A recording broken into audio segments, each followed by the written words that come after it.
और कहा चुपचाप उठा लो इसको, पकड़ लो इस किताब को, ना गिराता हूं पहाड़ तुम्हारे आबादी पे।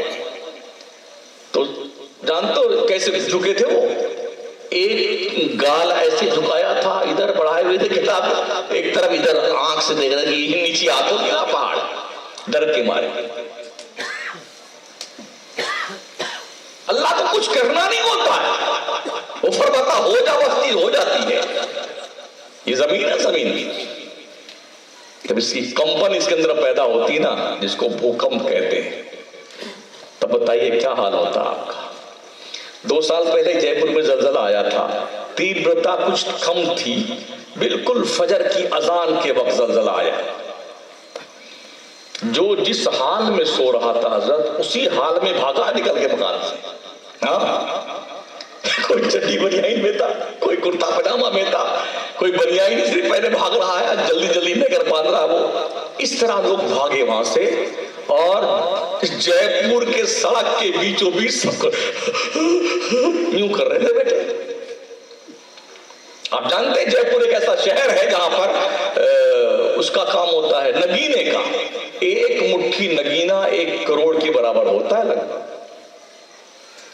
मगर जब जलजला आया ना, तो नगीना लेके नहीं भागे, अपनी जान बचा के भागे। ये भी नहीं देखा कि अम्मा बच्ची के घर में उनको ले ले, बच्चे को ले ले, जो जैसे था वैसे भागा। घंटे घंटे तक लोगों की सांसें यूं करते रहे बेटे।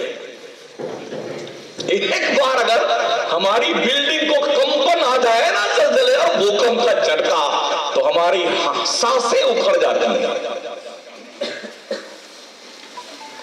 और जहां जलजले तीव्रता से आते, खैरियत थी, थोड़ा उसकी रफ्तार कम थी, बिल्डिंगें गिरी नहीं। कुछ हमारे शागिर्द वहां इमामत करते हैं, उन्होंने फोन किया नमाज फजर के बाद, आज मजा आ गया फजर में। हमने कहा क्या हुआ? बोले अल्लाह की कसम पूरी मस्जिद नमाजियों से भर गई, पूरी मस्जिद। हमने हुआ क्या? जलजला आ गया था इसलिए। हमने अच्छा, जब अल्लाह की लाठी पड़ती है तो फिर अल्लाह याद आता है ना। पूरी मस्जिद खचाखच भर गई डर के मारे। और यही हाल लॉकडाउन में था, जब वो कोरोना तशरीफ लाए थे और 5 नमाजियों की इजाजत थी। हाँ, नमाज सिर्फ 5 लोग पढ़ेंगे। तो मोहल्ले से लोग आते थे, इमाम से जंग, तुम्हारे बाप की मस्जिद है, तुम अकेले नमाज पढ़ोगे? बेटे जंग करने आते थे। लॉकडाउन के बाद उनकी जियारत अब तक नहीं हुई। हाँ, जो जंग करने आए थे मरदूद। ये हाल है। अल्लाह की लाठी पड़ती तो तुम्हें खुदा याद आता है। तुमने शायद सोचा नहीं है कहीं ऐसा ना हो तुम्हारा ये महल तुम्हारी कब्र में तब्दील हो जाए। कौमे आद का नाम सुना है? उठाइए कुरान। कौमे समूद का जिक्र अल्लाह ने फरमाया। उस जैसी ताकतवर कौम अल्लाह ने दुनिया में कभी नहीं पैदा किया। कौमे समूद जैसी। कितने बड़े ताकतवर थे? उनका कद 60 हाथ का लंबा था। ताकतवर इतने थे, वो पहाड़ में यूं हाथ घुसाते थे, इतना बड़ा पत्थर हाथ से निकाल लाते थे। आज जिसको हम पत्थर या लोहे से काटते हैं ना, तब पत्थर टूटता है ना, वो यूं हाथ से मारते थे, पत्थर पहाड़ 2 टुकड़े हो जाता था। कितने ताकतवर थे वो लोग। उस वक्त के पैगंबर ने उनसे कहा अल्लाह की वहदानियत मान लो, अल्लाह की इबादत करो, एक अल्लाह की परस्तिश करो। तो उन्होंने कहा हम क्यों जाए अल्लाह को मानने के लिए? हमारे पास इतनी ताकत है, इतनी कुव्वत है, हम अपना महल बंगला पहाड़ों में बनाते हैं, हम सक्षम हैं, हम अल्लाह को क्यों माने? अल्लाह ने जिब्रील से कहा जिब्रील जा जरा इनको इनकी औकात तो बता दे। जिब्रील आए और शहर के किनारे छोटी वाली मूली देख रहे हैं ना, इसका ऊपर का फोर नमी जमीन में घुसाया और पूरे शहर को उठा ले गए आसमान के करीब और उल्टा करके पटक दिया। वही 2 बेज 3 बेज का जो बंगला था ना, उनकी कब्रों में तब्दील हो गया। उठाइए कौमे समूद का तज़किरा कुरान में। कौमे आद को वक्त के पैगंबर ने सरजरश की, नहीं माने। तो अल्लाह ने जानते हो क्या किया? अल्लाह ने आंधी का अजाब भेजा उन पर। सबा लयालिम व समानियत अय्याम हुसूमन फतरल कौमा फीहा सरा कान्हुम आजादु नक़लिन खाविया।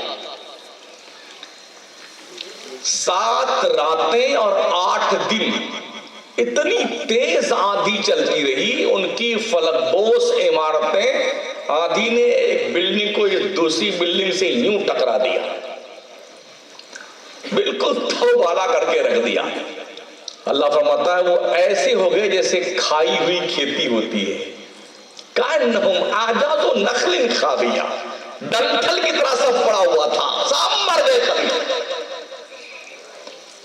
जिन कौमों ने जब भी सरकशी की है ना, तो अल्लाह की लाठी में आवाज नहीं है। सुना है ना बड़े रोज से, पड़ती बहुत धमाके से है, आवाज थोड़ी कम आती है।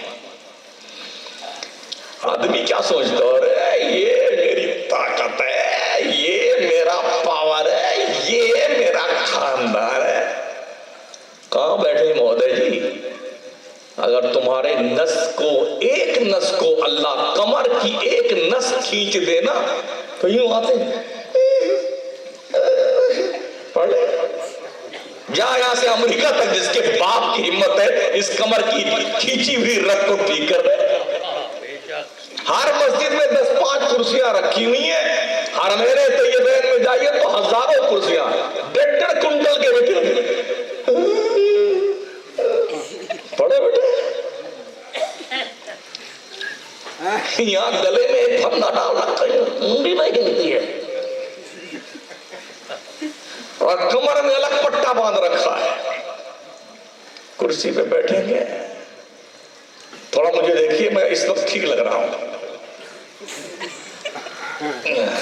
यूं करते पढ़ लो ठीक से नमाज, इससे पहले कि तुम्हें नमाज से महरूम कर दिया जाए, नमाज पढ़ लो।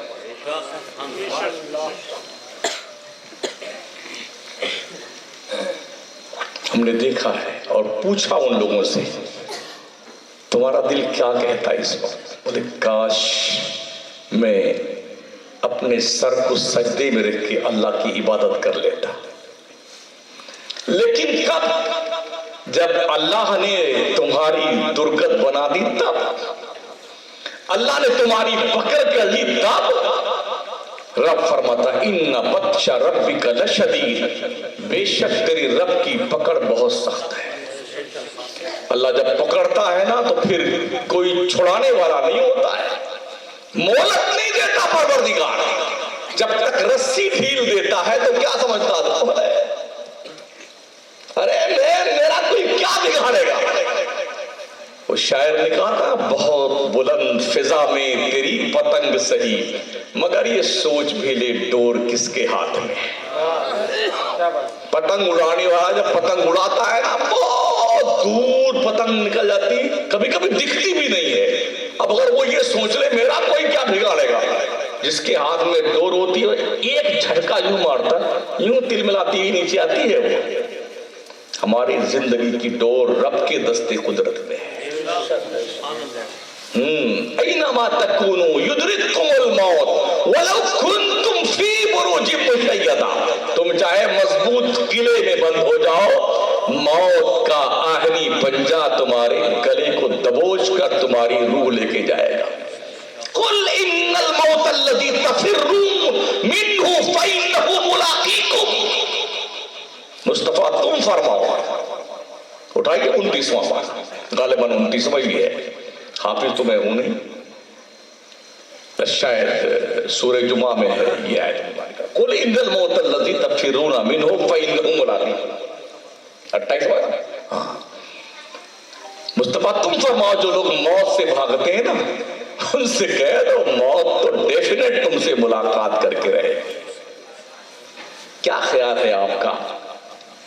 आप अपने वालिदे बुजुर्गवार के इंतकाल के बाद उनको नहला धुला के, कफन पहना के, खुशबू में लिपटा करके, कांधे पे लाद करके सब लेके चलिए कब्रिस्तान की तरफ। ला इलाहा इल्लल्लाह मुहम्मदुर रसूलुल्लाह, ला इलाहा इल्लल्लाह मुहम्मदुर रसूलुल्लाह। अचानक आपके अब्बा कफन पहने पहने बैठ जाएं चारपाई पर, मुझे बताइए कितने लोग मौजूद रहेंगे वहां पे? अब